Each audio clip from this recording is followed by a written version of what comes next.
Bueno, ahora sí, les doy la bienvenida a todos. Soy Daniel Dron, soy el CEO y el director para América Latina de SocialMe. Les doy la bienvenida al programa Digital Más 500, que es el programa de becas que tenemos para Latinoamérica y a través del cual emitimos todos los martes y jueves estas clases online con expertos que nos acompañan de distintos países de Latinoamérica y España. Así que un gusto poder tenerlo de nuevo con nosotros. Antes de comenzar, quiero comentarles que SocialMe es una empresa que tiene 10 años en el mercado, con 2 unidades de negocio, que son la academia, con la cual ya hemos certificado más de 30.000 profesionales en más de 10 países, y la agencia de marketing y transformación digital, con la que atendemos a más de 100 cuentas en Latinoamérica. Y nos acompaña en este proyecto de Digital Más 500 Scalab, que es la empresa de educación online especialista en programación y software, donde se pueden estudiar carreras técnicas y certificaciones y programas vinculados a estas temáticas. Así que tanto SocialMe como Scalab están implementando en Latinoamérica y España este programa de becas.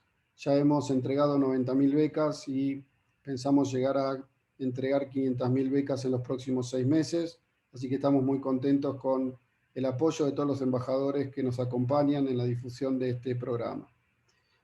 Antes también de pensar, les cuento que al finalizar la sesión de hoy van a recibir 2 correos. Un correo donde van a poder acceder al video grabado de esta masterclass y un segundo correo al que van a poder asistir, van a poder acceder a la insignia y al diploma de asistencia de esta masterclass, ¿sí?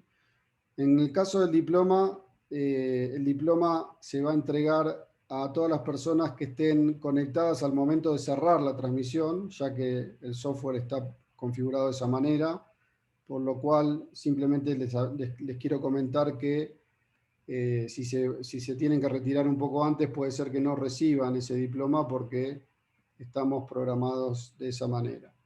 También quiero compartirles nuestras redes sociales y nuestros grupos de WhatsApp para que puedan compartir con nosotros después su feedback y nos puedan hacer los comentarios que quieran respecto a la experiencia que van a vivir en el día de hoy. Ahí les pasé por el chat toda la información. Y por supuesto les pido que en la medida que vayamos avanzando y se les ocurran preguntas, nos vayan escribiendo en el chat las preguntas que tengan, así al finalizar podemos tener una conversación con nuestro invitado de hoy. Y hablando del invitado de hoy, bueno, para nosotros es un honor y un gusto tenerlo a Dionis Guzmán, que es el director del ISDI de Barcelona. El ISDI es uno de los centros de formación en transformación digital más importantes del mundo y es un orgullo que Dionís nos acompañe en el día de hoy. Así Un que, placer. sin más preámbulo, Dionís, te doy la palabra. Me gustaría que te presentes, que cuentes Por supuesto. de qué vas a hablar hoy y te puedas dar comienzo a la masterclass. Pues con muchísimo gusto, Daniel. Mil gracias en primer lugar a Daniel Dron y al equipo y a los amigos de Scalab y de SocialMe por invitarme a formar parte de esta iniciativa de Digital 500. Básicamente lo que pretendo hacer en los próximos 45-50 minutos va a ser compartir con todas y con todos algunas pinceladas, algunos puntos que voy a detallar después a continuación en un temario un poquito más detallado, pero que básicamente van a versar sobre el principal titular que están viendo ahora mismo en esta primera diapositiva, y es ese miedo, esa inquietud que de manera muy natural y de forma absolutamente razonable muchos profesionales a día de hoy pueden estar sintiendo, y en la mayoría de los casos esa sensación o ese sentimiento está directamente relacionada con el impacto que la transformación digital está teniendo en su empleabilidad. Antes que todo, mil gracias por acompañarnos, mil gracias por estar en esta masterclass de hoy. Bienvenidas, bienvenidos, muy buenos días a todas y todos y buenas tardes desde Barcelona. Así que si os parece, sin más dilación, vamos a dar comienzo a la sesión. Y para ello lo que voy a hacer es compartir en primer lugar, como os comentaba, el temario. Y vamos a intentar tocar, y la estructura alrededor de la cual nos vamos a mover hoy durante los próximos 45 minutos va a ser algo parecida a la siguiente. Vamos a intentar entender qué es lo que está pasando actualmente en el trabajo, en el entorno del trabajo, en la empleabilidad, y cómo podemos de alguna forma tener una foto lo más precisa posible, compartida por todos, para saber en qué situación estamos. Entender que el momento presente de la realidad que ahora mismo estamos atravesando desde la perspectiva de la empleabilidad es algo que no ha surgido de una forma espontánea o de una forma aleatoria, sino que lejos de eso se ha ido configurando, se ha ido de alguna forma diseñando y orquestando a lo largo de todas estas décadas de una economía anterior a la llegada de la transformación digital, y a día de hoy muchas de las consecuencias las estamos de alguna forma viendo desde la perspectiva del trabajo. Vamos a ver, y os podéis imaginar un poco por tener un rol en ISDI como el que tengo, vinculado con la educación y vinculado con la formación, que no es de extrañar que precisamente uno de los elementos, una de las herramientas, uno de los puntos en los que vamos a hacer un foco mucho más especial para poder intentar dar esa respuesta si tienes miedo de perder tu trabajo y cuáles son las herramientas que pueden ayudarte a gestionar mejor esta inestabilidad, tienen que ver con el aprendizaje y tienen que ver con la formación. Y por último, y antes de dar paso a la parte más importante, que serán vuestras preguntas, que podéis ir dejando, como apuntaba Daniel anteriormente, en el chat, y que intentaremos hacer los últimos 15 minutos que esto sea lo más interactivo posible y que encontremos el espacio y la oportunidad de poder interactuar.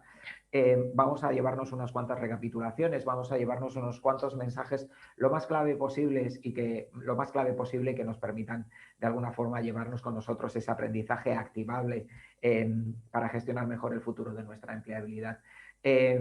Voy a presentar muy rápidamente. Mi nombre es Dionis Guzmán y dirijo, como bien apuntaba Daniel, las operaciones de ISDI en Barcelona.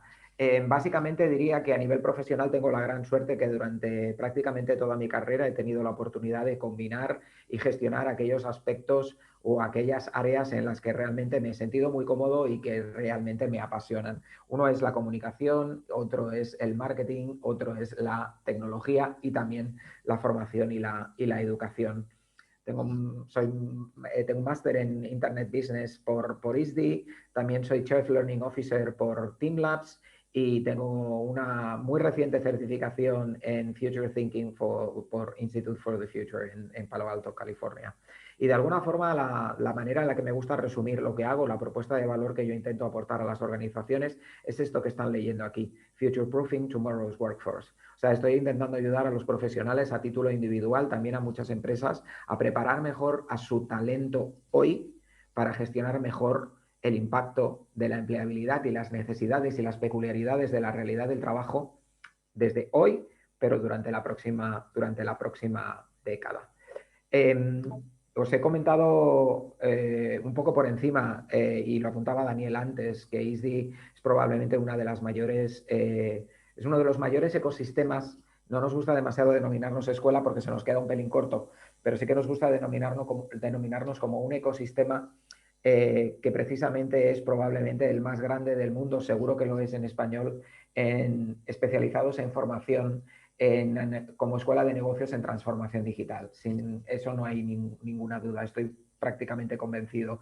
Es cierto que arrancamos ya hace 2 años nuestras actividades como escuela de negocios, con una serie de másters y posgrados en las que todos ellos versaban alrededor de este impacto de la transformación digital y los negocios, pero a lo largo del tiempo hemos ido diversificando y creciendo como ecosistema, un ecosistema en el que prácticamente a día de hoy han pasado por aquí más de 12.000 alumnos.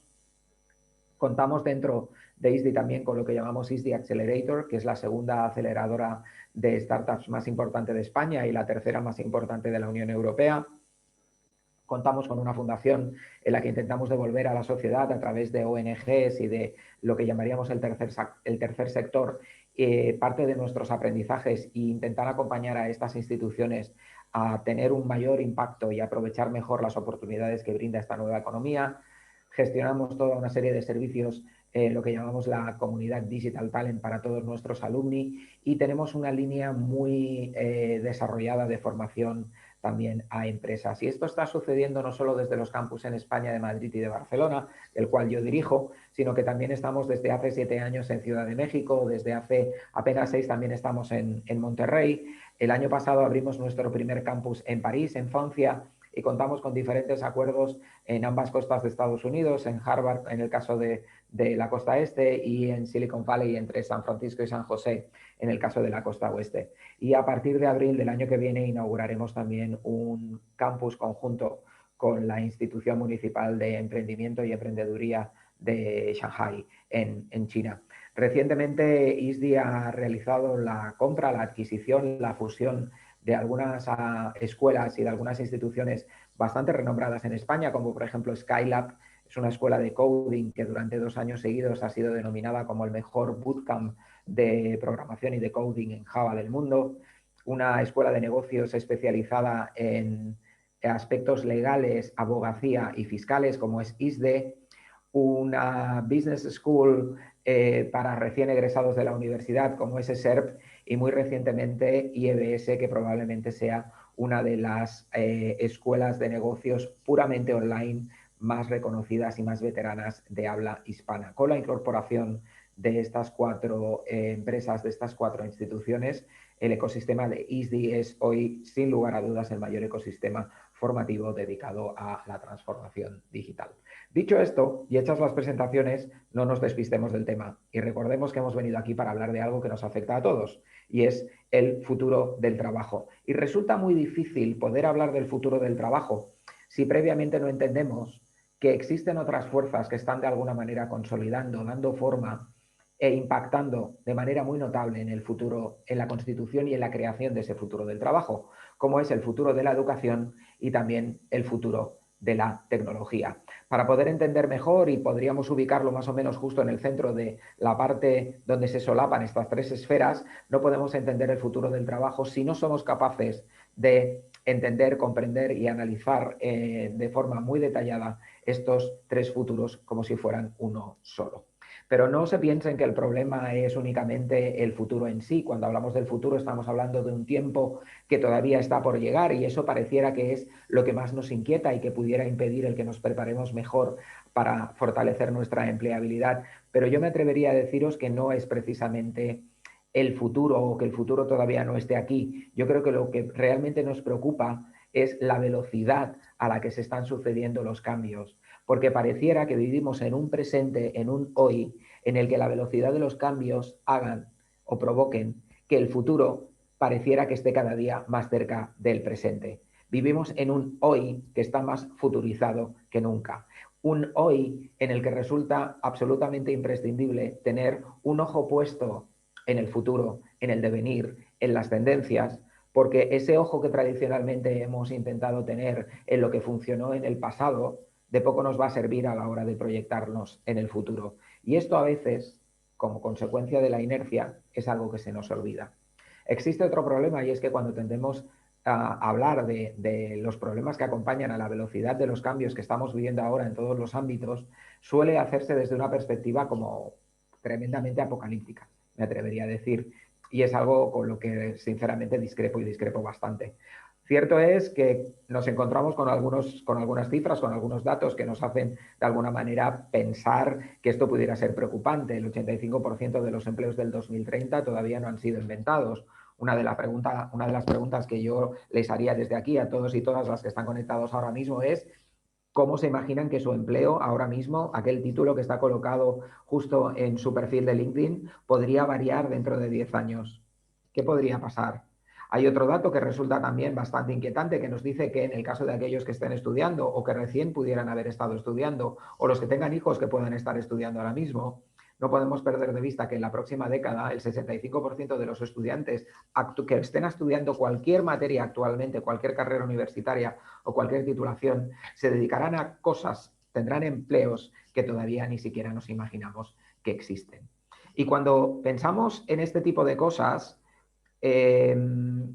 solemos imaginarnos algo parecido a esto que estoy mostrando en la pantalla.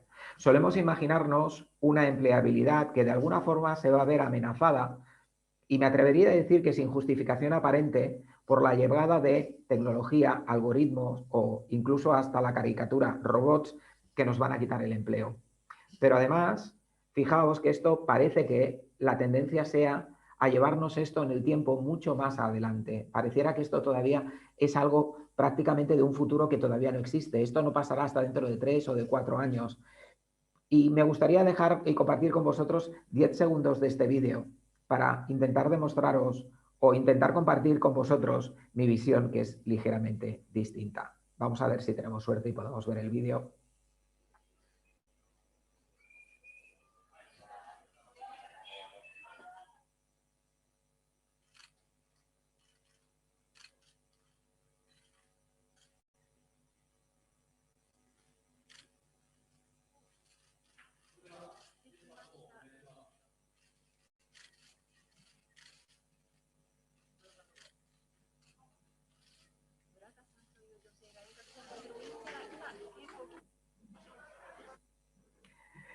Esto, como podéis ver, es una cafetería de Tokio en el que hace algunas semanas saltó a las noticias porque todos los camareros que están trabajando en esta cafetería y que están concediendo entrevistas, como podéis ver aquí en el vídeo, son robots.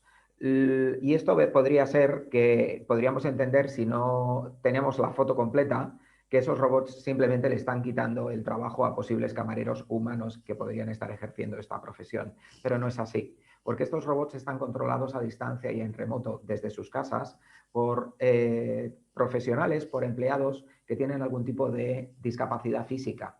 Por lo tanto, lo que están haciendo estos robots es ser un reflejo de la empleabilidad de un colectivo profesional que, como consecuencia de su discapacidad, no podría realmente estar ejerciendo de camarero, pero sin embargo, en remoto y a distancia, sí que tiene la capacidad de tener una profesión con la que ganarse un sueldo. Por lo tanto, esto no va a ir de tecnología o nosotros, tecnología o humanos, esto va a ir de tecnología y humanos. Vamos a ver un modelo de hibridación y de colaboración. Pero yo les invitaría a otra cosa. Estamos hablando durante los últimos minutos del futuro y antes de irnos al futuro, si les parece bien, me gustaría que nos pusiéramos de acuerdo en algo importante. Y es, vamos a intentar ponernos de acuerdo en si al menos el presente del trabajo, tal y como lo conocemos hoy en día, podemos estar más o menos de acuerdo. Porque si no estamos de acuerdo, nos va a resultar prácticamente imposible hacer ningún tipo de diseño o proyección de escenarios a futuro. Y estamos viviendo un presente sobre el que me gustaría llamar especialmente la atención, porque si se fijan, estamos en un presente en el que, por un lado, estamos viéndonos a distancia, a miles de kilómetros, con mucha gente conectada de diferentes países, con diferentes franjas horarias en el que estamos compartiendo un contenido, y esto lo estamos haciendo, entre otras cosas, porque tenemos una revolución tecnológica que nos ha dotado de los medios para poder hacerlo. Pero también estamos atravesando una revolución económica bastante importante, que obviamente durante los últimos años, y especialmente durante el último año y medio, se ha visto acelerada tremendamente de manera exponencial por la llegada de una tercera revolución, que es una revolución ecológica, en el que la manifestación más clara probablemente sea esta pandemia que nos ha obligado a todos a llevar una mascarilla y que se ha cobrado tantas y tantas vidas. Y esto, amigas, amigos, es el presente. Esto es el año 2021. Y aquí me gustaría hacer una reflexión que comparto con todos y es que estamos viviendo, y no sé si somos conscientes, y no sé si son conscientes o si sencillamente en el atropello del día a día no habíamos tenido tiempo de recapacitar al respecto, pero estamos viviendo una era sin precedentes. Nunca antes en la historia de la humanidad nos habíamos encontrado con que la población que ocupa este planeta, entre los que estamos vosotros, vosotras y yo, estuviéramos viviendo una combinación de 3 revoluciones con este calado, con esta magnitud y con este impacto. Podríamos decir, y me intentaría llevar una mirada un poquito más optimista, porque me gustaría decir que probablemente estamos protagonizando una era sin precedentes, pero es importante que seamos conscientes, porque si no lo somos, no la estaremos protagonizando y estaremos, al contrario, estaremos atrapados o seremos víctimas de un presente que no entendemos y que no controlamos. Si les parece, os voy a invitar a que repasemos rápidamente todas y cada una de ellas para entender que el conjunto de las tres tienen un impacto directo en lo que vamos a hablar sobre el trabajo y muy especialmente el futuro del trabajo. Y me gustaría empezar por la última de ellas, por la revolución ecológica. Yo creo que el humor es un gran vehiculador de este tipo de reflexiones, ¿no? Esto de aquí que pueden ver con esa mesa, en ese comité de dirección en el que parece que hay un presidente o un CEO que está diciendo que no se preocupen por el impacto de la transformación digital porque eso es algo que todavía no va a suceder, no es consciente de esa enorme bola que está a punto de llevárselo todo por delante, que es la llegada del COVID, que es la llegada del COVID-19. Y esto ha sido así. Yo he estado en numerosos comités de dirección de empresas en España y fuera de España, vendiendo programas de transformación digital a comités de dirección y también a empleados, y he oído muchas veces esta conversación de: mira, Dionís, esto no es necesario porque nuestro sector no se va a ver impactado, porque la legislación que coordina nuestra industria y nuestro modelo de negocio es algo absolutamente insalvable, por lo tanto esto no va con nosotros. Y tuvo que llegar una pandemia, tuvo que llegar el COVID, tuvo que llegar el confinamiento y enviarnos todos a casa para ver que de repente podíamos teletrabajar desde nuestros hogares y que el mundo no se acababa, que las empresas podían seguir funcionando, que podíamos seguir vendiendo y que existían otro tipo de escenarios del trabajo que no eran los que siempre nos habían vendido. Y lamentablemente, y digo lamentablemente, fue un gran acelerador. De ahí hemos extraído muchos aprendizajes, pero parece que los comités de dirección y la mayoría de los entornos corporativos ahora mismo están deseosos y un poco impacientes de que volvamos a regresar a las oficinas. Para entender un poco cómo esta revolución ecológica yo creo que va a tener un impacto en el futuro del trabajo, me gustaría hacer con vosotros un pequeñísimo ejercicio primero de Big Data, porque parece que cuando hablamos del impacto del COVID-19 es algo que, y lo oímos constantemente, ¿no? ¿Cómo íbamos a saber que esto iba a pasar? Si yo lo hubiera sabido, ¿quién se lo hubiera imaginado? ¿Quién me lo iba a decir a mí? Esto, ¿cómo puede haber pasado? Y lo vivimos desde esa especie de estupor o de sorpresa, pero un poquito de Big Data, de esta muy sencilla, de doméstica y de estar por casa muy simple, nos puede arrojar un poquito de luz. Fíjense que a lo largo del siglo XX, esto representa todo el siglo XX, van a ver que aquí hay unos puntos negros. Esos puntos negros representan aquellos brotes de virus zoonóticos que la Organización Mundial de la Salud tiene reconocidos. Un brote zoonótico como el COVID-19 es un virus que de alguna forma es característico y propio, inherente de una especie animal, pero que tiene la capacidad de adaptarse, sobrevivir e infectar a un huésped humano. Y si se fijan aquí, a lo largo del siglo XX hemos tenido 6 brotes zoonóticos y en 1981 tuvimos la primera pandemia según la OMS y que a día de hoy sigue sin cura, que es la pandemia del virus del SIDA, en el que parece que el virus se llegó a los humanos de la misma forma que ha pasado con el COVID-19, y es mediante la ingesta, o sea, comiéndonos directamente al animal con la carga vírica en cuestión. En el caso de SIDA hablamos de chimpancés y gorilas del centro de África.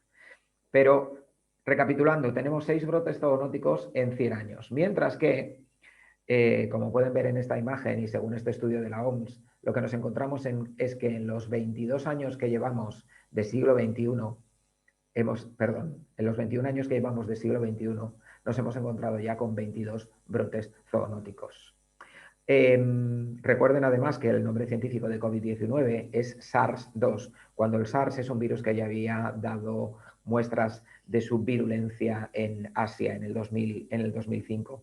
Y cuando hablamos de economía y hablamos de velocidad, no es posible hacerlo sin hablar de exponencialidad. Y lamentablemente las 3 revoluciones, como van a ver, comparten este patrón de ser exponenciales. Por lo tanto, me temo que la revolución ecológica durante los próximos 10 años es un factor al que le vamos a tener que prestar atención desde el punto de vista de la empleabilidad, porque nos va a acompañar. Y va a ser un factor que puede provocar oportunidades o que puede provocar impactos negativos en nuestra empleabilidad y en nuestras industrias. Porque me temo, haciendo este pequeño ejercicio de Big Data que voy a compartir con todas y con todos, que vamos a vivir una década pandémica, porque también es exponencial el aumento de las temperaturas y el de la contaminación a causa del CO2 en todo el mundo, porque también es exponencial el ritmo de destrucción de la biodiversidad a nivel mundial, porque también es exponencial el nivel de crecimiento y aumento del nivel del mar a causa del deshielo y el calentamiento global.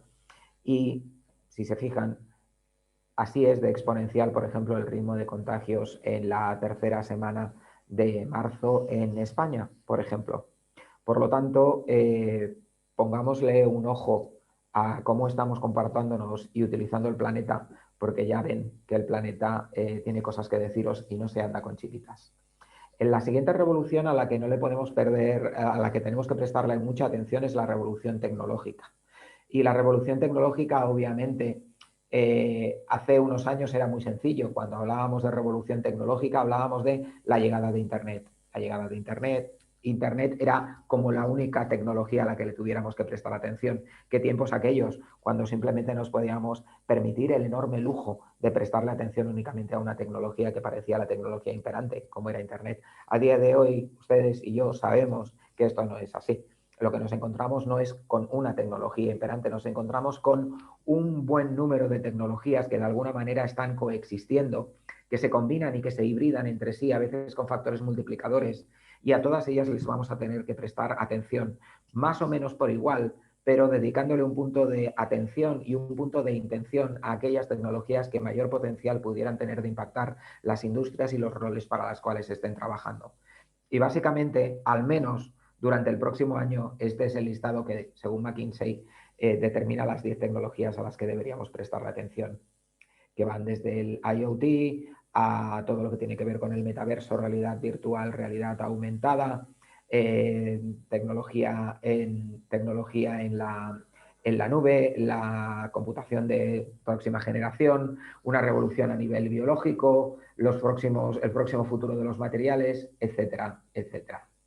Hay una parte también importante vinculado con la revolución tecnológica, y es que si recuerdan muy probablemente, y si no me gustaría como reflexión compartirlo con todos ustedes, las empresas más valiosas durante los últimos años han sido un reflejo de la revolución económica imperante en ese momento.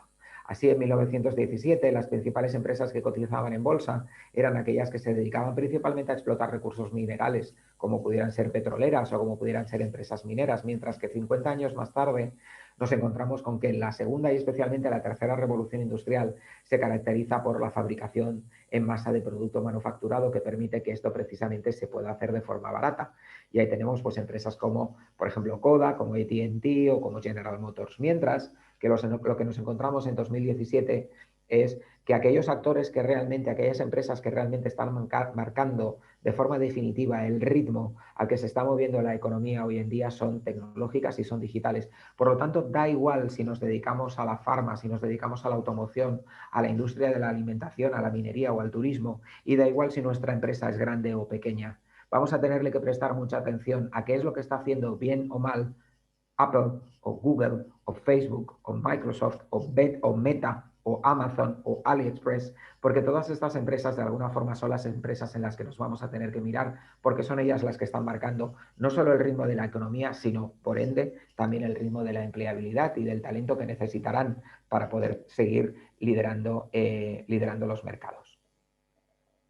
Por último, si recuerdan, habíamos hablado de la revolución económica. La revolución económica ha tenido últimamente un impacto espectacular, lamentablemente podríamos decir que sobre todo en negativo como consecuencia del COVID, pero en cualquier caso no podemos olvidar que el Banco Mundial y el World Economic Forum en Suiza, en Davos, en una reunión del 2010, ya levantó la mano y un grupo de economistas advirtió que esto que estaba sucediendo no era una casualidad, que no era algo transitorio y no era que Internet simplemente estaba acelerando unos cuantos procesos. Estaban hablando que la dimensión del cambio iba a ser tan espectacular y además la velocidad del cambio iba a ser tan inusitada que la combinación de ambas cosas no podía llamarse simplemente una transformación digital, como acostumbran a denominarlo la mayoría de las organizaciones, sino que estábamos hablando de una auténtica revolución industrial. Y en esas economías, básicamente, lo que sucedía era que muchas de ellas,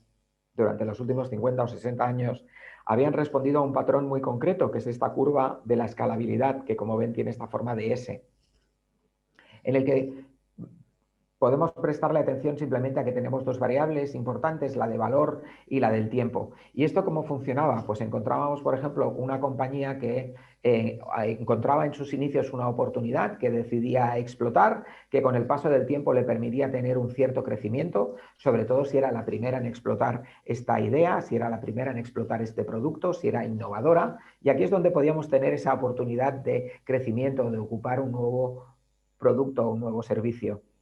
Llegaba un momento en el que ese crecimiento se estabilizaba hasta llegar a una parte de escalabilidad en el que realmente la industrialización se convertía en algo tremendamente relevante para que finalmente llegásemos a lo que los economistas denominaban esta parte de aquí, que es la meseta de la madurez, en la que muchas de esas organizaciones tenían una forma de gestionar sus empresas y gestionar la producción y gestionar sus modelos de negocio en la que lo último que querían era que se produjese cualquier cambio. Todo lo que tenían pensado, planteado y planeado y diseñado en sus estructuras estaba pensado para que nada cambiara, para que fuera así de plano, para que fuera así de previsible, para que pudiéramos hacer, por ejemplo, cosas absolutamente impensables hoy en día, como por ejemplo un plan de negocio a 10 años, algo que hoy en día es prácticamente, como decía, impensable y absolutamente inviable. ¿Por qué? Pues porque hoy en día la economía se está comportando de nuevo de manera exponencial, el famoso palo de hockey que aparece ante nosotros, mientras que, sin embargo, muy a nuestro pesar, la capacidad de adaptación humana, la capacidad que tenemos como especie de sobrellevar este tipo de cambios es lineal. Y como pueden ver aquí, lo que se genera es lo que llamamos una brecha o un triángulo que los académicos llaman el triángulo del disconfort, en el que afortunadamente la única oportunidad que tenemos para poder suplir esto es la capacidad de aprendizaje. Pero si en vez de mirar a las empresas nos miramos a nosotros como profesionales, especialmente los que tenemos una edad, nos encontramos con que existe un espejo, existe una similitud interesante entre esos modelos de escala en valor y en el tiempo y nosotros mismos, sobre todo desde la perspectiva de la educación. Porque fíjense que yo al inicio puedo estar en una universidad estudiando una carrera, cuando decido crecer, crezco en una organización que probablemente me contrate como mi primer empleo o quizás como becario, y después de unos años ahí me encuentro con que quizás lo que necesito para consolidar mi posición es un máster.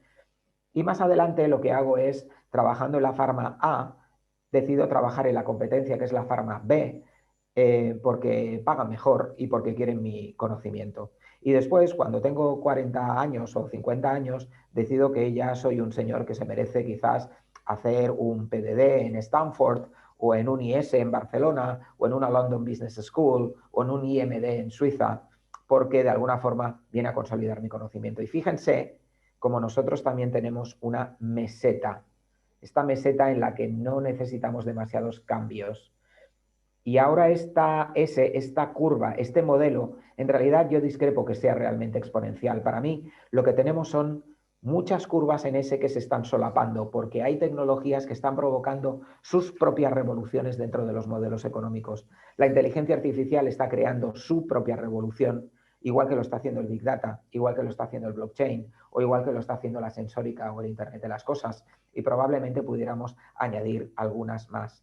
Cada una de ellas nos va a obligar a repensar nuestros skills y repensar las habilidades que nos pueden hacer empleables. Y como ven, esto quizás esté sucediendo no en 20 años, sino quizás en menos. De hecho, y esta es una noticia que es algo preocupante, pero no la podemos ignorar, según los expertos a nivel Unión Europea, Bruselas, Banco Mundial y Organización Internacional del Trabajo, nos dicen que mientras que en el pasado la vida media de mi set de skills, es decir, la combinación de esas habilidades y de esas capacidades que me pueden hacer empleable, tenían una vida media de 20 años, en el que sin actualizarlas yo podía tener mi empleabilidad garantizada durante prácticamente 2 décadas.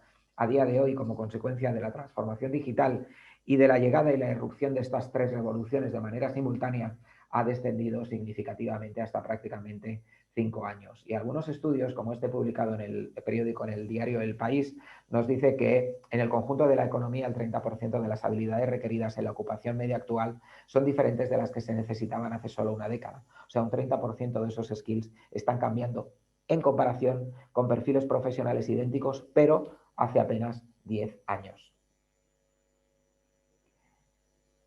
Si nos perdemos toda la foto y nos quedamos únicamente con estos datos, la verdad es que podríamos echarnos a llorar, podríamos quedarnos aquí pensando que no hay ningún tipo de esperanza. Y no, créanme que no es la intención de esta sesión de hoy, ni mucho menos. Pero sí que me gustaría recuperar un concepto que hemos comentado anteriormente, y es el de los skills. Y recordarán que muy probablemente, y si han tenido oportunidad de estar en alguna entrevista de trabajo, que generalmente hablan de las capacidades como hard skills y de otro tipo de capacidades que suelen llamar como soft skills. Me gustaría invitarles a prestar atención a este cuadrante superior derecho de este estudio de McKinsey, en el que, si se fijan, McKinsey está seleccionando aquí precisamente cuáles son, según ellos, una de las mayores consultoras del mundo, están identificando cuáles son aquellos skills que van a ser más importantes y que más están creciendo a nivel de requerimiento y solicitud por parte de las empresas. Y fijaos que el código de colores que tenemos es bastante sencillo, pero que predominan sobre todo estas tres esferas de color amarillo.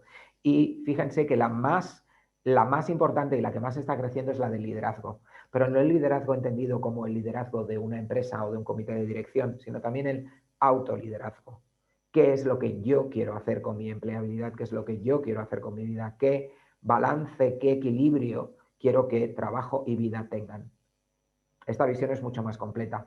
El segundo skill es el que llamamos de comunicación y negociación. En un mundo tan cambiante vamos a necesitar transitar la complejidad comunicándonos con gente muy distinta. Mientras que antes, si yo estaba en un departamento de marketing, quizás el departamento más exótico o el perfil más exótico con el que pudiera hablar fuera ventas o comercial, y si me van a despedir quizás con recursos humanos, ahora mismo probablemente estamos hablando con gente de todo el mundo con skills muy distintos. Y por último tenemos esta aquí un poco más chiquita, que es la de capacidad de comunicación interpersonal y empatía. Esto va a ser tremendamente relevante. McKinsey denomina este color amarillo como los skills, sociales y emocionales. Generalmente, cuando hago esto en mis sesiones de Career Coach o con mis alumnos aquí en ISDI y les pregunto cuáles son las capacidades y las skills que creen que van a ser más relevantes, todo el mundo me contesta lo mismo: coding, Python, Big Data, inteligencia artificial. Pero fíjense que una empleabilidad en la que va a estar tan condicionada y tan hibridada con la tecnología, precisamente aquello que la tecnología no puede reemplazar, que es precisamente aquello que nos hace humanos, es aquello que también nos va a hacer más empleable. Por lo tanto, dejemos de llamarlos soft skills para ser un poco más consecuentes y pasarlos a llamar power skills. Y no olviden que una tecnología, un algoritmo, un robot no puede ser creativo, no puede ser resiliente, no tiene por qué tener comunicación interpersonal, pensamiento crítico. Eso es algo propio y característico, única y exclusivamente de los humanos. Una de las cosas que les invitaría a hacer es que intenten identificar, pintar y dibujar si efectivamente cuentan con todos. No voy a entrar en el detalle de todos y cada uno de ellos, pero prácticamente las 9 power skills que están ubicadas aquí en este cuadrante. Intenten ubicar las suyas dentro de la posición que correspondería e intenten que los tamaños de las esferas de alguna forma correspondan con con la auditoría, el inventario que puedan hacer de sus skills vosotras y vosotros mismos. Pero hay un skill que no está listado aquí, y es el skill que de alguna forma va a ser determinante y el que va a marcar la diferencia. Si hemos dicho que más o menos cada 5 años vamos a tener que revisitar el conjunto, el set de skills que nos hace empleables, hay una habilidad que vamos a tener que entrenar más que ninguna otra y sin lugar a dudas. Y esa es precisamente la de la capacidad de aprender. Lo que llamamos en castellano o en español aprendibilidad y lo que los ingleses llaman learnability. Aquí tenemos al amigo Steve Cadigan, ex VP de LinkedIn y socio de ISDI en Estados Unidos, en el que nos recuerda que en el futuro laboral, sobre todo, va a requerir de gente, va a requerir que podamos apostar por gente que tenga el talento de aprender, porque la gente que tiene el talento y desarrolla la capacidad de aprender es la gente que mejor se puede preparar para gestionar el cambio. Y sobre todo, no olviden que vamos a estar en un futuro en el que el cambio va a ser principalmente la única constante. Pero además, fíjense que existe otra reflexión que es muy interesante. Si ahora mismo abriéramos el chat y yo les preguntara, díganme del 1 al 10 cuán buenos son, no en skills, sino en habilidades, como por ejemplo, o competencias, como por ejemplo, project management, pues quizás podrían animarse a decirme del 1 al 10, pues yo tengo un 9, yo tengo un 8, yo tengo un 7. Si yo les pregunto por otro tipo de capacidades, como podría ser, por ejemplo, no lo sé, la gestión de equipos, pues también me podrían decir del 1 al 10, pues un 9, pues un 8 o es un 7. En cambio, ¿qué sucede si yo les invito a reflexionar e intento que me den un número de cuán empáticos son del 1 al 10? ¿Cuán creativos? ¿Cómo de bien entrenada tienen su inteligencia emocional? ¿Su empatía? Lo que me suelo encontrar es que muchísimos profesionales son incapaces de responder esta respuesta. No desconocen, se quedan en blanco y realmente son honestos. No sé, quizás sí soy algo creativo, quizás sí soy algo resiliente, pero no olviden que hemos dicho justo ahora mismo que iban a ser tremendamente importantes. Y si las personas que están conectadas hoy, y si los amigos y las amigas que nos están escuchando han hecho esa pequeña reflexión y están encontrando con dificultades para darme una respuesta, lo primero que quiero decir es que no es culpa suya. Nadie nos ha enseñado a hacer esto, porque venimos de una economía, la economía 1.0, en la que esto pareciera que no era importante. Venimos de una economía en la que muchas de esas empresas se crearon en unos periodos posteriores a guerras mundiales, en el que hubo una inspiración muy referida en esos entornos militares, ¿no? La militarización de la economía tenía varias características y era que al frente de esas organizaciones entendidas como si fueran ejércitos, pues había un coronel, generalmente un hombre, que nos decía a todos lo que teníamos que hacer. Y esa es la época en la que ha habido pues esa cultura de la economía, en el que, bueno, al menos yo puedo hablar en la experiencia de un país como el mío y trabajando en las diferentes ciudades en España en las que me he movido y en las diferentes empresas en las que he trabajado, en la que he oído pues a señores de este estilo con corbatas parecidas pues decirnos cosas a los empleados como: el que quiera un amigo que se compre un perro y aquí me vienen a trabajar y lloraditos de casa, por ejemplo. Todavía queda por ahí algún headhunter y algún loco que le sigue recomendando que se lean, por ejemplo, un libro como el del arte de la guerra. Pero fíjense en otra característica que también tiene una clarísima inspiración militar, y es los departamentos, o también conocidos como silos. De la misma forma en el que en ese periodo de entreguerras, en la que el mundo devastado tenía necesidad de absolutamente todo, se crean empresas en las que hay silos a imagen y semejanza de los departamentos militares, igual que hay, por ejemplo, infantería o marina o aviación, pues hay finanzas, hay recursos humanos, hay marketing o hay ventas. Y tenemos estos cubículos en las que, de alguna forma, no necesariamente se espera de nosotros que podamos interactuar entre un departamento u otro, porque no olviden que para eso está este señor. Y una de las peores consecuencias de esa economía que, como les decía antes, tenía como principal objetivo el producir en masa, es que acabó subyugando al sistema educativo prácticamente en todo el mundo para que ese sistema educativo también fuera capaz de educar en masa. Y cuando educamos en masa, los resultados dejan mucho que desear. Si yo hago una paridad, intento hacer un espejo entre la forma en la que trabajamos y la forma en la que aprendemos, verán que hay un espejo muy claro. Yo, por ejemplo, en mi rol, igual que ustedes, puedo tener un trabajo especializado que hago muy bien, entre otras cosas porque tengo una experiencia, llevo mucho tiempo haciéndolo y repitiéndolo, pero no he llegado ahí de la nada. He incorporado datos en forma de título, en forma de carrera, en forma de viajes al extranjero, en forma de aprendizajes en organizaciones. En cambio, recuerden cómo hemos estudiado.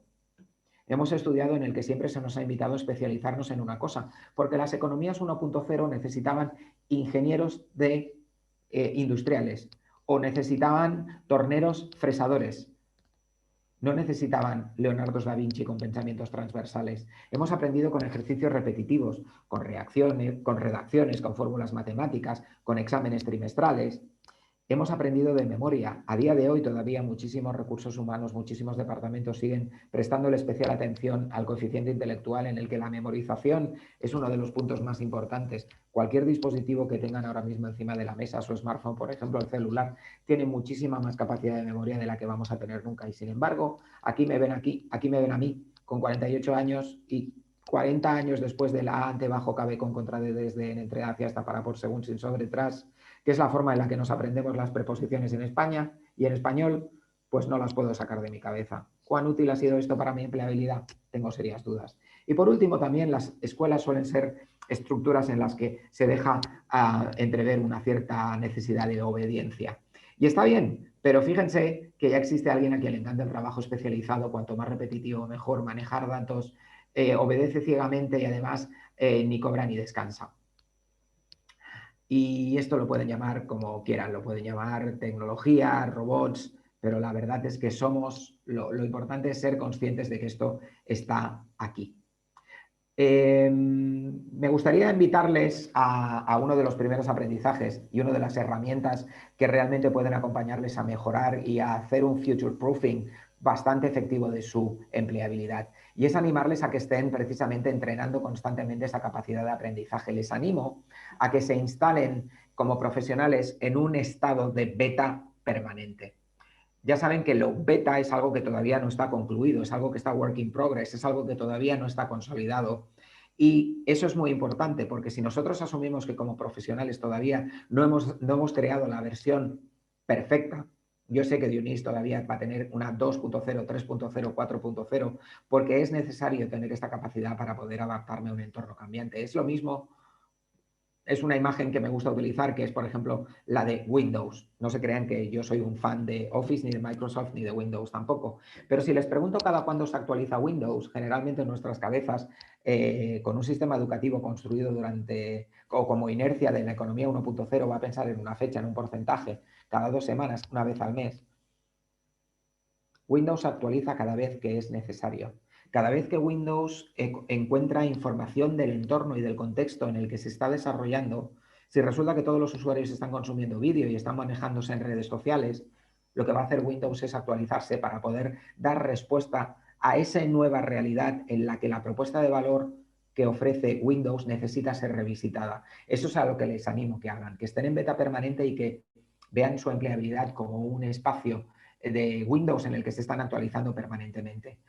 Recuerden también que si tienen problemas con el aprendizaje o están en organizaciones que no aprenden, también tenemos un problema, porque las organizaciones 1.0 no fueron diseñadas para aprender, sino para poder operar de manera eficiente, porque si no era muy difícil que fueran rentables.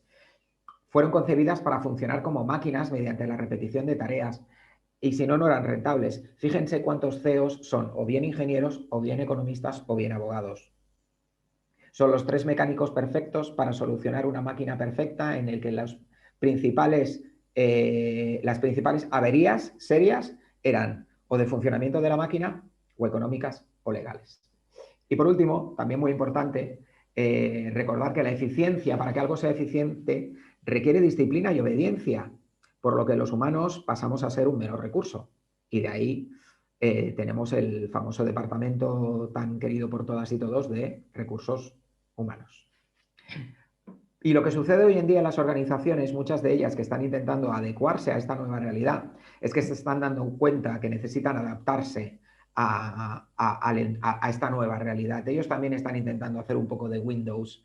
Y ahí descubren que tienen oportunidades definiendo nuevos modelos de negocio. Pues si no vendo online, quizás el e-commerce sea un buen modelo de negocio nuevo en el que puedo explorar. Y como consecuencia de ese nuevo modelo de negocio, identifico nuevas necesidades de perfiles. Y si voy a montar un e-commerce, pues voy a necesitar contratar un e-commerce manager. Por lo tanto, le voy a decir a mi departamento de recursos humanos que salga ahí fuera a captar talento. Y a golpe de talonario, pues contratemos un e-commerce manager. O si no, existe una opción que es el upskilling o el reskilling, que también se habla muchísimo hoy en día en las organizaciones y que consiste precisamente en transformar perfiles de talento que ya está dentro de la organización, en el que lo podemos súper especializar en el caso del upskilling o reconvertir en el caso del reskilling. Déjenme comentarle que me gustaría hacer algunas diferencias y algunos matices. Aprender no es lo mismo que saber. Sobre todo porque existe un problema con lo que ya se sabe. El saber es un conocimiento que ya existe en el presente. Y el conocimiento que ya existe es susceptible de ser automatizado. Por lo tanto, una de las principales ventajas de estar en beta permanente es que podemos intentar crear un conocimiento nuevo que todavía no existe. Fíjense que ahora mismo, durante la próxima década, vamos a estar viviendo diferentes olas que van a provocar este cambio. La primera es la de la tecnología, esto es indudable. La tecnología llega y llega primero a las personas antes que a las empresas. Yo tuve un smartphone, yo tuve un iPhone, mientras que mi empresa todavía me obligaba a usar BlackBerry. Yo tenía una cuenta de Gmail, mientras que mi empresa todavía me obligaba a usar Outlook. Yo tenía una cuenta de Skype y hemos tardado una pandemia en poder utilizar Zoom u otras herramientas de teleconferencia. Llegan después a las empresas y, por supuesto, mucho más tarde a los gobiernos. Hoy en día, muchas empresas están preocupadas por ese gap que existe a nivel de adaptación entre la llegada de la tecnología y el de las empresas. Y ahí están reaccionando de diferentes maneras, como el upskilling o el reskilling, pero lo están haciendo desde el presente. ¿Qué es lo que sucede? Hacerlo desde el presente supone traspasar un conocimiento que ya existe, que ya se sabe y por lo tanto que podría ser automatizable. En un entorno de cambio constante en el que vamos hacia el futuro, fíjense que el gap que existe entre la tecnología y los profesionales es mucho más corto porque llega antes a nosotros. Por lo tanto, mi sugerencia es, y era el título de esta sesión también, es el pre-skilling. Esto quiere decir que si yo sé que dentro de unos años la inteligencia artificial va a impactar en mi rol, que es el de marketing, y en mi industria, que es el de farma, no me voy a esperar hasta que esto se convierta en algo estandarizado dentro de la organización, porque entonces iré a LinkedIn y me encontraré con que hay 300 por cada oferta de empleo de inteligencia artificial para marketing de farma, hay 500 o 600 o incluso miles de solicitudes. Si lo hago ahora, probablemente me esté adelantando de manera táctica. Y les puedo decir que ir y volver al futuro parece rentable. Y algunas organizaciones que admiramos mucho y que mejor están performando en esta nueva economía es lo que parece que estén haciendo. Steve Jobs le dieron en el 2001 algo parecido a un Walkman, no un reproductor de música, y dijeron, Steve, tienes un minuto para ir al futuro y volver, y regresó con iPod. Le dieron en el 2007 un teléfono y le dijeron, Steve, ¿te importa ir al futuro y volver? Y regresó con iPhone. Le dieron un reloj y regresó con iWatch. Y lo que hacía Steve Jobs era precisamente crear nuevas categorías en las que tenía una visión futurista, pero desde el presente, con la idea de la rentabilidad y de la eficacia en mente, para poder utilizar esta tecnología para crear dispositivos que creasen una nueva experiencia y revolucionasen estos nuevos modelos de negocio. Por lo tanto, esta es mi recomendación y esta es otro de los recursos, otra de las herramientas que les animo a manejar, y es el de pre-skilling. En un mundo en el que el cambio será nuestra única constante, esta capacidad de anticipación va a ser absolutamente determinante.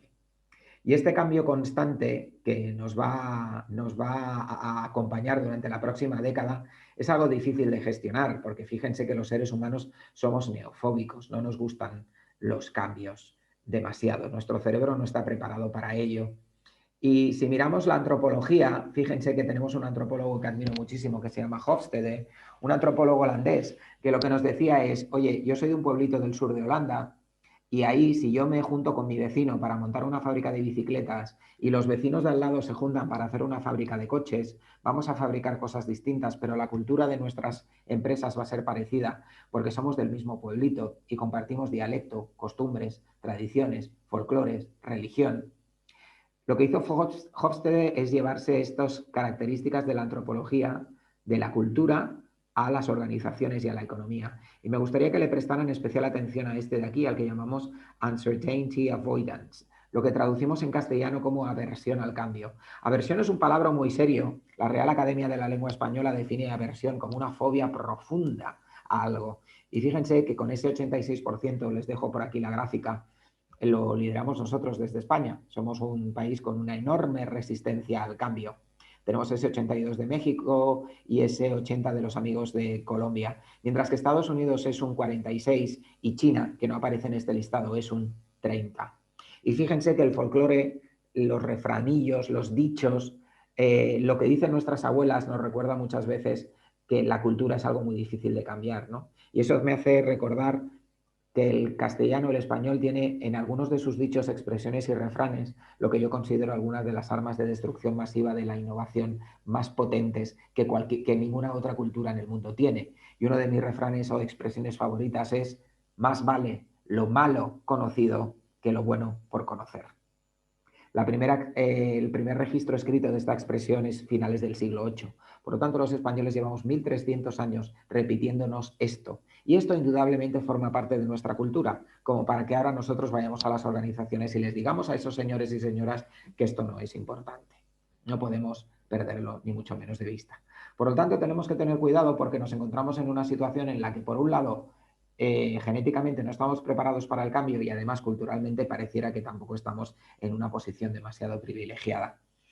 Por lo tanto, no olvidemos que esto no va a ir únicamente de tecnología o a veces no va a ir únicamente de presupuesto, sino que también vamos a tener otros factores. La buena noticia es que nuestro cerebro es capaz de aprender. Ese es el principal recurso con el que contamos para poder transitar esta época de cambio. Y literalmente el cerebro, cuando aprende, cambia su fisionomía, cambia la capa del córtex, la morfología real del cerebro cambia. Por lo tanto, aprendibilidad, learnability, beta permanente, pre-skilling. Como ven, gira todo alrededor de explotar al máximo, de manera intencional, nuestra capacidad de aprender. Y para ir cerrando mi sesión y no irme demasiado de tiempo, me gustaría hacer una recapitulación de lo que considero que son algunos de los puntos más importantes que les invito a que se lleven de esta sesión. El primero es ser conscientes de la realidad que estamos viviendo. Y la realidad que estamos viviendo es un lugar extraño en el que nunca hemos estado antes, por lo tanto no le podemos preguntar a nuestros mayores ni a generaciones anteriores, porque estamos transitando un espacio que ya no es lo que era, que además no sabemos dónde es, ni sabemos dónde va. A mí me gusta mucho la idea del funambulista porque fíjense que está en una posición en la que resultaría bastante peligroso darse la vuelta e ir hacia atrás, hacia esa economía que durante 50 o 60 años nunca cambió. Irremediablemente está yendo hacia adelante, hacia el futuro, pero fíjense que lo hace con cuidado, paso a paso, muy despacio, con mucho cuidado. No está corriendo por la cuerda, porque podría caer. Y no lo está haciendo solo, lo está haciendo con una vara de equilibrio, con un bastón, que es una herramienta. Y eso es algo muy relevante. Ese funambulista somos todos nosotros. Estamos solos, atravesando nuestra propia cuerda de la empleabilidad, en la que nosotros somos los gestores últimos y responsables de lo que queremos que nos pase. También me gusta esta imagen de este chico conduciendo un coche por la carretera. Y fíjense que él es consciente de que está en la carretera correcta, es la carretera que le toca transitar, es la carretera hacia el futuro, pero más que mirar hacia adelante, como no sabe dónde va, como esa incerteza le provoca tanta inquietud, solo encuentra confort mirando hacia el pasado, mirando lo que deja atrás, con la esperanza de que lo que deja atrás le permita construir un futuro mejor. Y podría ser que sí, pero si ustedes están acostumbrados a conducir o a manejar, saben que lo más probable conduciendo de esta manera es que tengamos un serio accidente y no lleguemos a nuestro destino. Ya no existe la diferencia entre aprender y trabajar. Se acaba convirtiendo en un único proceso.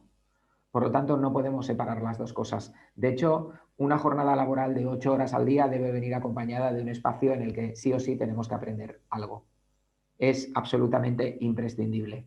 Y si hay algo que debemos empezar a aprender, no son solo curseras o todos los contenidos fantásticos que los compañeros y los amigos de SocialMe o de Scalab puedan compartir desde esta plataforma. También les invito a que hagan autoconocimiento.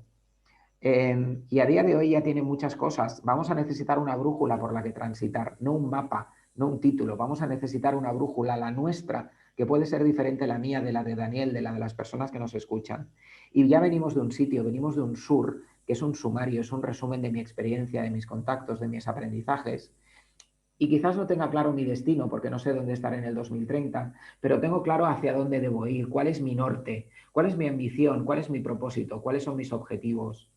Llegar ahí dependerá de factores externos que no controlo yo, como las tendencias tecnológicas, el que haya nuevas pandemias o nuevos desastres ecológicos o movimientos económicos que estén fuera de mi control. Pero también hay una parte óntica que sí que depende de mí y depende de lo que yo quiera hacer con mi vida. Y para eso es importante conocernos, cuáles son mis soft skills y hacer un inventario, entre otras cosas, por ejemplo, de nuestros valores. ¿Cuál es nuestro tipo de personalidad? Esto es Myers-Briggs, existen muchas otras, existe Basadur, existe DISC.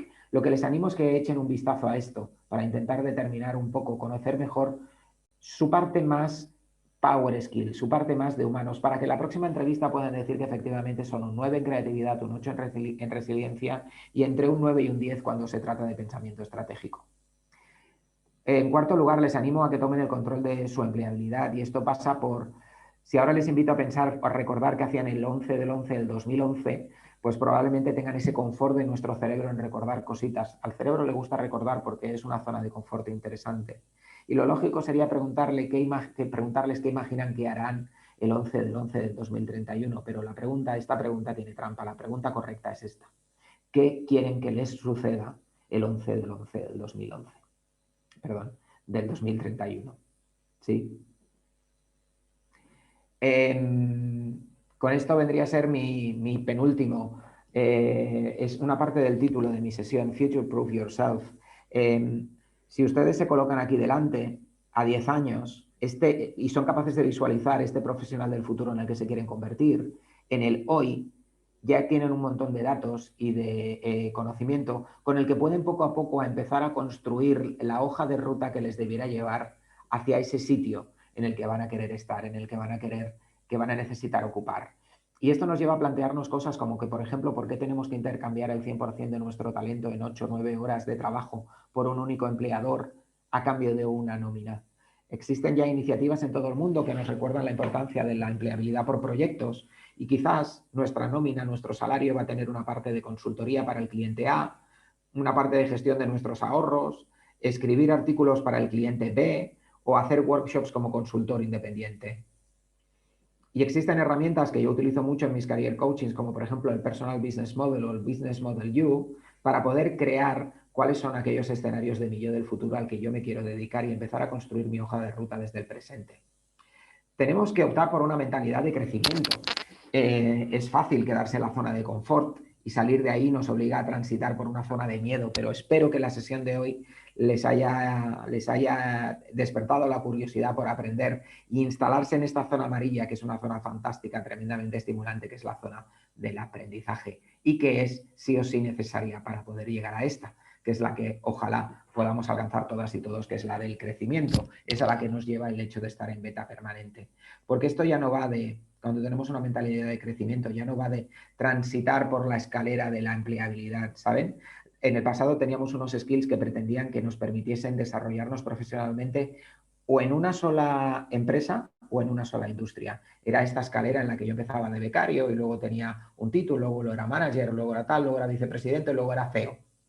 Yo lo que les recomiendo es que no sean un empleado escalable, sino que tengan su propia escalera, que se la puedan llevar a cualquier sitio, que la puedan colocar en cualquier organización y preocúpense más de tener unos skills que les permitan no estar en una organización, sino en el que muchas organizaciones se peleen por tener empleados como ustedes con esa variedad de skills y preparados para el cambio. Esto vendría a ser mi sesión de hoy, con lo que Daniel, encantado de si tenemos alguna pregunta que te haya llegado por el chat, pues va a ser un placer intentar al menos responderla. No, gracias, Dionís. La verdad que muy interesante todo lo que comentaste, muy claro, muy didáctico. Y sí, tengo algunas preguntas que me gustaría compartir contigo.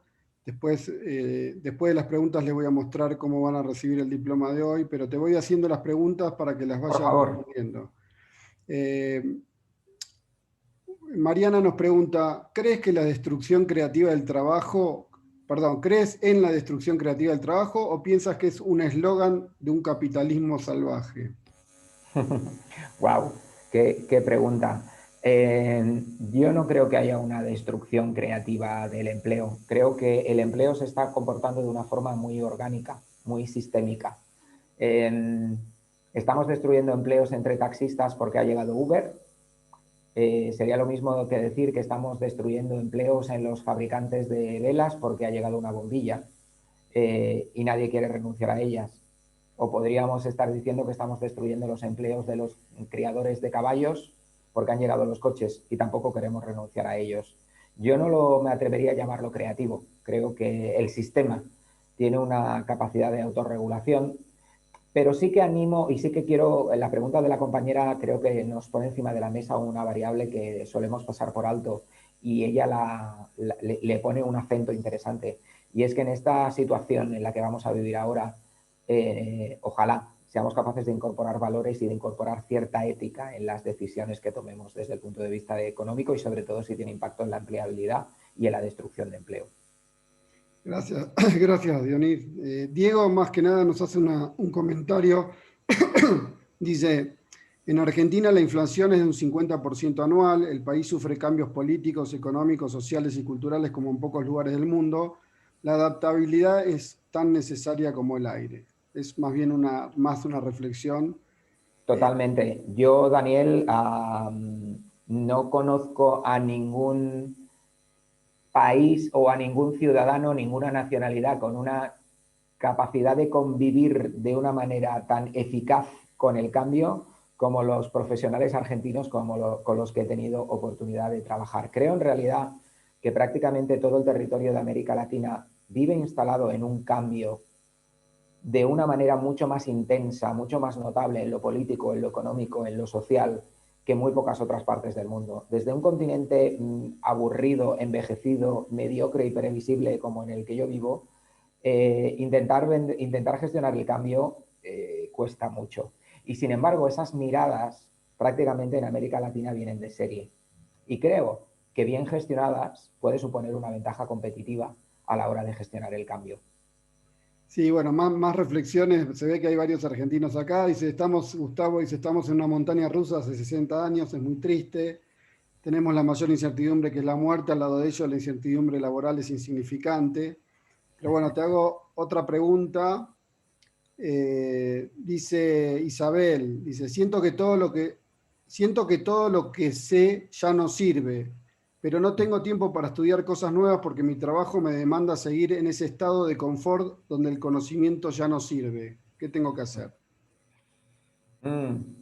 Pues eso es bastante peligroso. O sea, yo veo una parte positiva por ser positivo con el comentario de nuestra amiga, y es que al menos ya tiene la conciencia y ha tomado conciencia y es realista, ha verbalizado, ha identificado que eso está pasando. Pero es necesario preguntarse si esa es la zona de confort en la que quiere estar. Porque el conocimiento que ya existe, el conocimiento que ya se ha creado, es un conocimiento que se puede comprar o se puede automatizar. Y donde creo que existe una oportunidad interesante es de crear un conocimiento nuevo. Fíjense cómo, por ejemplo, cuando empezó la pandemia, no teníamos el conocimiento nuevo con el que crear la vacuna nueva de un virus nuevo, y cómo la co-creación de conocimiento nuevo entre la OMS, diferentes laboratorios de todo el mundo, diferentes universidades de un montón de países, consiguió que en tiempo récord tuviéramos una vacuna más o menos eficaz. Este tipo de reflexiones las tenemos que hacer también para nosotros mismos. Si no, si nuestra compañera no es capaz de forzar ese tiempo para ella, es más probable que acabe siendo víctima del cambio que no actora y gestora de su propio cambio, como todos. Bueno, Marcelo nos pregunta, dice, aprender cosas nuevas no es tan difícil, pero ¿cómo hacemos para desaprender? Oh, wow. Esta es también muy interesante. La neurociencia nos recuerda que esto es muy difícil, nos recuerda que esto es tremendamente difícil. Y de hecho es así, es mucho más difícil desaprender un patrón que tenemos incorporado desde el punto de vista cerebral y de comportamiento neuronal que no aprender conocimiento nuevo. Yo creo que hay un factor importante y que puede ser la respuesta a lo que nos comenta nuestra amiga, y es el aprendizaje acompañado de la intencionalidad. Porque yo ahora mismo tengo una oportunidad de aprender cualquier cosa. Puedo aprender uzbeko, puedo aprender Python o puedo aprender cocción en baja temperatura. Pero ¿qué es lo que realmente yo necesito incorporar como conocimiento para tener un impacto en positivo exponencial en mi empleabilidad desde el punto de vista de un posible empleador? Cuando le añado ese factor de intencionalidad, el foco de dónde debería priorizar mi aprendizaje y dónde podría tener o dónde debería tener ese foco, créanme que es mucho más específico. Y es una mirada que hay que entrenar, pero con una intención, que es que quiero que me pase. Buenísimo, Dionis. Va otra pregunta de Ana María. Dice, según leí, los empresarios se han dado cuenta con la pandemia que con el 25% de sus recursos humanos podrán gestionar sus empresas en la post-pandemia. Esto supone una tasa de desempleo creciente que dejará solo activos a los profesionales súper especializados. ¿Es posible que alguien de más de 30 o 40 años tenga esperanzas de tener un buen empleo? Por supuesto. Por supuesto, hay muchísimas de estas reflexiones que tienden a ser, no digo que no sean realistas, o diría más o menos, diría verosímiles más que realistas. Es algo que podría pasar en un futuro plausible, por supuesto, pero aquí me gustaría recordar algo en el que no siempre, y es más bien al contrario, la llegada de una tecnología, aunque suele tener un impacto regulador en el empleo, suele venir acompañada de muchas más oportunidades de nuevo empleo. Fíjense, por ejemplo, en un dato como el desarrollo de aplicaciones para móviles, para celulares. Si tenemos los iPhones desde el 2008, antes del 2008 no había desarrolladores de aplicaciones para iOS. A día de hoy, por ejemplo, en Estados Unidos, solo en Estados Unidos, el número de desarrolladores de aplicaciones para iOS supera a los empleados en una industria centenaria como por ejemplo la de distribución y producción del cine. Y es prácticamente de 870.000 personas. Son 870.000 empleos que no existían antes del 2008 porque no existía una tecnología que permitiera ganarse la vida con ello. Si esperamos a que el cambio llegue y se asiente y luego queremos ser reactivos a un cambio, lo que va a pasar es que cuando ese cambio ya está instalado, vamos a reaccionar porque ya está en nuestra zona de confort. Porque ya sabemos que, ok, yo siempre digo que digital es como el nuevo inglés. ¿Cuáles son los profesionales digitales que triunfaron mucho? Los primeros que hablaron inglés. Si ahora nos esperamos a que todo acabe siendo, a que todo esté en nuestra zona de confort, y entonces yo de forma reactiva me preparo para ese empleo, competiré con 30.000 personas más. Pero si tengo esa mirada con cierta antelación, tengo esa mirada no reactiva, sino todo lo contrario, proactiva, voy a estar mejor preparado. Lo que está claro, y aquí hay una persona en Barcelona que admiro muchísimo, Marc Vidal, que dice: las personas que apuestan por cambiar no tienen garantizado el éxito, pero los que deciden no hacerlo sí tienen garantizado el fracaso. Buenísimo. Te hago otra pregunta. Juan Carlos dice, ¿cómo hacemos para estudiar y prepararnos si nuestra capacidad de atención está muy deteriorada y estamos dispersos en múltiples plataformas intoxicados de información? Esto podría parecer a alguien que está haciendo una gestión poco sana de muchas redes sociales y de muchos elementos de distracción. Pues creo que necesita algo que es disciplina. Creo que necesita algo como realmente ser capaces de tener esa atención focalizada. Fíjense que también tengo la oportunidad de hacer estas charlas a chicos, chicas muy, muy jóvenes de institutos de educación secundaria, y suelo hacerlo en zonas bastante deprimidas de mi ciudad y en otras ciudades de España. Y me encuentro con cosas muy sorprendentes, y es que muchas veces a ellos les regañamos o sus padres no entienden el cómo puede ser que estés haciendo los deberes, pero a la vez estás pendiente de TikTok, pero a la vez estés dándole likes a tu Instagramer favorito, pero a la vez estás pendiente de la campanilla de las notificaciones de YouTube porque tu youtuber favorito acaba de lanzar un nuevo vídeo, y además estás pendiente de tu PlayStation porque parece que tu amigo que vive en Monterrey se va a conectar para poder echar una partida. Y pensamos que tienen fragmentadísima la atención y que no están haciendo nada, pero creo que eso es una reflexión que nos conviene a nosotros.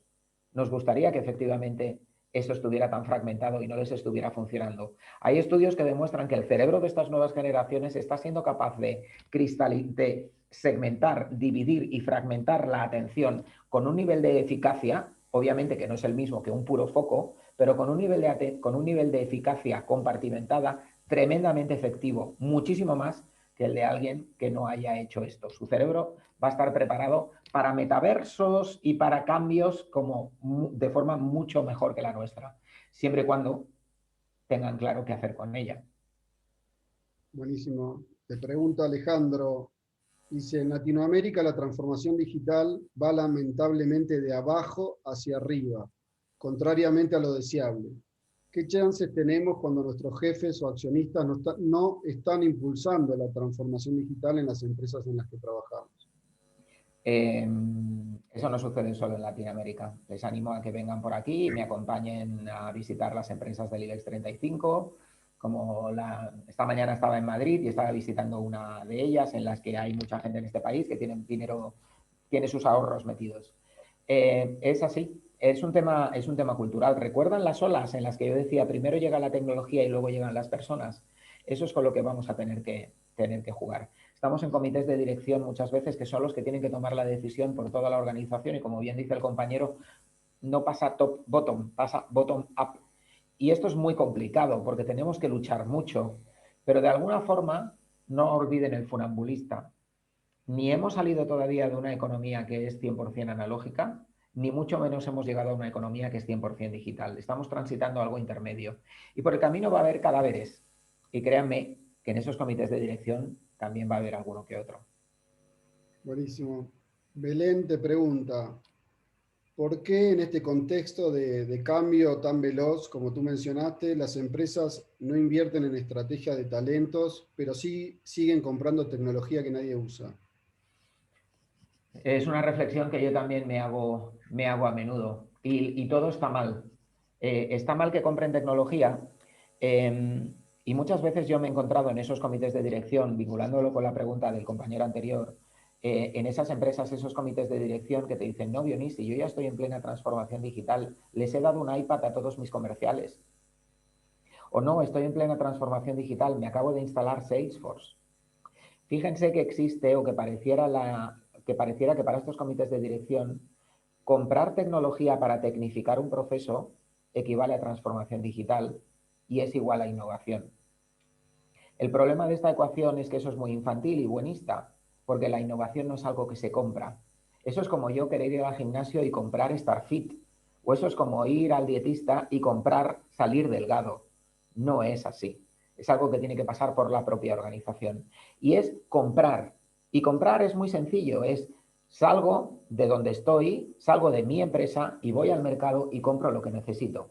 Cuando el problema es algo que no se puede solucionar con una transacción de dinero, sino que tengo que repensar, me tengo que poner a dieta o tengo que entrenar al talento que trabaja ya conmigo para prepararlo mejor para ese modelo del negocio al que quiero ir como organización, muchas organizaciones no saben cómo hacerlo, porque vienen de iniciativas y de inercias de economía en la que esto no era relevante, no había cultura de aprendizaje. Y de nuevo pasa lo que decía el compañero, es bottom up, nos toca a nosotros. Gracias, Dionís. Un par de preguntas más. Nos pregunta María, dice, ¿qué piensas entre la dicotomía entre generalistas o especialistas? ¿Qué camino te parece más interesante para alguien que se está reinventando? Esto, humildemente, es mi opinión, mi opinión más personal. Claramente venimos de una economía en la que lo que se priorizaba era la especialización. Fíjense en las ya casi obsoletas tarjetas de visita. Fíjense los títulos de LinkedIn. Había que ser muy específico. Fíjense en el título de sus carreras universitarias. Muy específico, muy concreto. Somos comerciales de... Si trabajamos para un laboratorio farmacéutico, somos comerciales de producto clínico zona sur, que no zona norte, zona sur. Y producto clínico, no oncológico, no clínico. Y esta economía anterior se siente muy cómoda con esa hiperespecialización. ¿Por qué? ¿Saben por qué? Porque cuando algo está especializado y es específico, es reemplazable. Cuando me falte un comercial responsable de producto clínico zona sur, me iré al mercado y compraré otro para que use el mismo título. Responsable comercial clínico zona sur. En esta nueva economía quiero pensar que esta especialización no va a tener el mismo peso y que para movernos en esta diversidad de cambio, cuanto más variado y más 360 sean nuestras capacidades, más posibilidades vamos a tener de adaptarnos. Y al fin y al cabo, como decía Stephen Hawking, para él la principal característica de una persona inteligente es aquella que es capaz de adaptarse al cambio de la manera más eficaz posible. Gracias, Dionís. Mira, les voy a mostrar a la audiencia cómo van a recibir el diploma y después vuelvo con una pregunta final y una reflexión para cerrar la masterclass. Perfecto. Les voy a compartir la pantalla.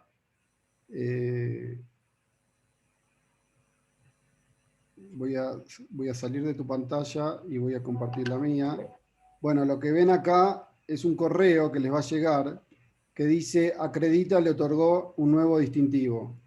Acredita es el nombre del software que usamos para emitir estas insignias. Les va a llegar este email y es decir que si ustedes quieren buscar después el correo, tienen que copiar este asunto que le estoy poniendo acá y ponerlo en su navegador, ¿no es cierto?, de correos. Pero acá tienen un call to action, ¿no? Cuando hacen clic ahí, se tienen que loguear por primera vez y les va a aparecer una landing page donde van a ver todo lo que aprendieron en esta masterclass. Y acá tienen un botón que dice Share, compartir, que me permite varias cosas, entre ellos compartir la insignia en LinkedIn. Entonces yo puedo automáticamente hacer clic ahí en compartir, va a ir a mi perfil de LinkedIn, obviamente tengo que estar logueado en LinkedIn. Acá donde dice acredita puedo manualmente buscar a SocialMe o a Scalab y lo guardo. Y lo que hace automáticamente el software es incorporar esta masterclass en mi sección de licencias y certificaciones. Entonces, si algún reclutador o alguien está mirando su perfil y quiere saber qué aprendieron en esta masterclass, va a poder ver no solo que tienen esta masterclass asistida, sino que va a poder hacer clic en credencial y volver a la landing donde está toda la información del evento de hoy. ¿Sí? Igual se lo vamos a explicar por correo, pero sí me interesaba que tengan en cuenta que el correo que van a recibir dice Acredita le otorgó un nuevo distintivo. ¿Sí? Y después van a recibir un segundo correo nuestro donde van a poder acceder al video de esta masterclass de hoy. Entonces, dicho esto, finalizamos acá con una pregunta. Dame un segundo. Bueno, finalmente nos está diciendo Paulina, nos pregunta, con todo este escepticismo que vimos, ¿qué tengo que hacer para no tener miedo de perder el trabajo? Como reflexión final. Yo animaría a Paulina a que a día de hoy haga un inventario y se audite ella misma para saber cuáles son las skills y las competencias que le permiten tener ese trabajo. Y se pregunte, haga un ejercicio de preguntarse cuán empleable va a ser en ese trabajo a 5 años vista. No porque Paulina no vaya a ser capaz de aprender en los próximos 5 años, sino porque quizás está en un sector que no va a performar bien económicamente hablando durante los próximos 5 años. Si nos esperamos a que los cambios se asienten y se conviertan en una realidad y pasamos a sentirnos cómodos porque ya están dentro de nuestra zona de confort, para cuando queramos reaccionar va a ser muy tarde. Esto es uno de los aprendizajes que hemos tenido de los 50, 60 años de la economía anterior. Y créanme que la mejor forma de garantizar nuestra empleabilidad es asegurarnos de que tenemos una mochila repleta de aquellos skills actuales, pero también todavía no consolidados, y que sepamos que durante los próximos años van a tener una fuerte demanda en las empresas para que quieran esa mochila, nos quieran a nosotros y no tengamos ningún inconveniente en pasar de la automoción a la farma, de la farma al turismo o del turismo a la agricultura, sin problema. Si no, vamos a estar atrapados, vamos a estar secuestrados por una empleabilidad limitada únicamente a un empleador, y eso nos pone en una situación de muchísima desventaja, lamentablemente. Gracias, Dionís. Acá Raúl nos pone, bueno, muchas felicidades por tu charla. En otros foros he preguntado en referencia a tus 3 revoluciones mencionadas y pregunta, si en verdad crees que la revolución tecnológica realmente es la que el ser humano menos importancia legítima le está aportando atención. Pues podría ser una reflexión que podría compartir, creo que tiene mucho de sentido. Lo que está claro es que la ecológica es una consecuencia de los humanos, la económica es una consecuencia de la tecnológica y la ecológica, y la tecnológica de lejos creo que por un lado es la que, como bien dice el compañero, menos controlamos, y creo que más nos inquieta, porque sabemos que es la cuyo impacto más capacidad de cambio tiene sobre nuestras vidas. Y esto es algo que no acabamos de llevar bien, porque no tenemos el control absoluto.